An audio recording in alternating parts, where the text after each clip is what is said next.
কে করবে এটা? এটা হাসপাতাল কর্তৃপক্ষকে এটা। ভাই আমি তো হাসপাতাল কর্তৃপক্ষ না। সলিউশনটা আপনাদের কাছেই আছে। আপনাদেরকেই বসে সলিউশনটা বের করতে হবে।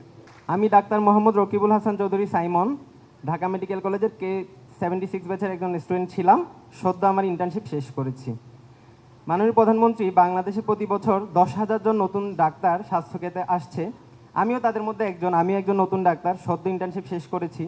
ইন্টার্নশিপের অভিজ্ঞতা থেকে যদি বলতে চাই, ঢাকা মেডিকেল কলেজে ইন্টার্নশিপ করা অত্যন্ত একটি সৌভাগ্যের ব্যাপার। অনেক কিছুই আমরা শিখেছি, কিন্তু এর বাইরেও আমি বলতে চাই যে আমাদের ঢাকা মেডিকেল কলেজে অনেক পোস্ট গ্রাজুয়েট ট্রেনির সংখ্যা অনেক বেশি হওয়ার কারণে অনেক সময় আমরা ইন্টার্নরা কাজ করার সুযোগটা যথাযথভাবে পাই না। তো আমাদের ইন্টার্নদের কাজ করার সুযোগটা যথাযথভাবে আরও যাতে বাড়ানো যায়, আরও যাতে আমরা শিখতে পারি, এই ব্যাপারে আপনার একটু সহযোগিতা কামনা করছি। কেন পান না? কি কারণে? আমাদের পোস্ট গ্রাজুয়েট ট্রেনির সংখ্যা অনেক বেশি, আমাদের ওয়ার্ডগুলোতে পোস্ট গ্রাজুয়েট ট্রেনির সংখ্যা অনেক বেশি। তাহলে এটা সলিউশনটা কি? এটা সলিউশন হচ্ছে ইন্টার্নদের প্রতি আরেকটু বেশি ফোকাস দিতে হবে এবং এদের কাজ করার সুযোগটা আরেকটু বাড়াতে হবে। কে করবে এটা? এটা হাসপাতাল কর্তৃপক্ষকে এটা। ভাই আমি তো হাসপাতাল কর্তৃপক্ষ না। সলিউশনটা আপনাদের কাছেই আছে। আপনাদেরকেই বসে সলিউশনটা বের করতে হবে, তাই না? জি স্যার। তাই তো নাকি? জি স্যার। আমি তো তাই বুঝলাম। জি স্যার। ধন্যবাদ। মাননীয় প্রধানমন্ত্রী, আরেকটা বিষয় আমি বলতে চাই।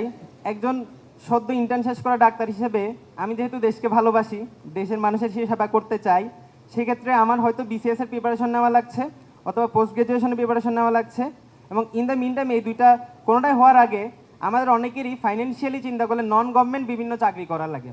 এখন এসব নন গভর্নমেন্ট চাকরির ক্ষেত্রে আমাদের কর্মপরিবেশ, কর্মঘণ্টা, ভাতা কোনোটাই তেমন সন্তোষজনক না।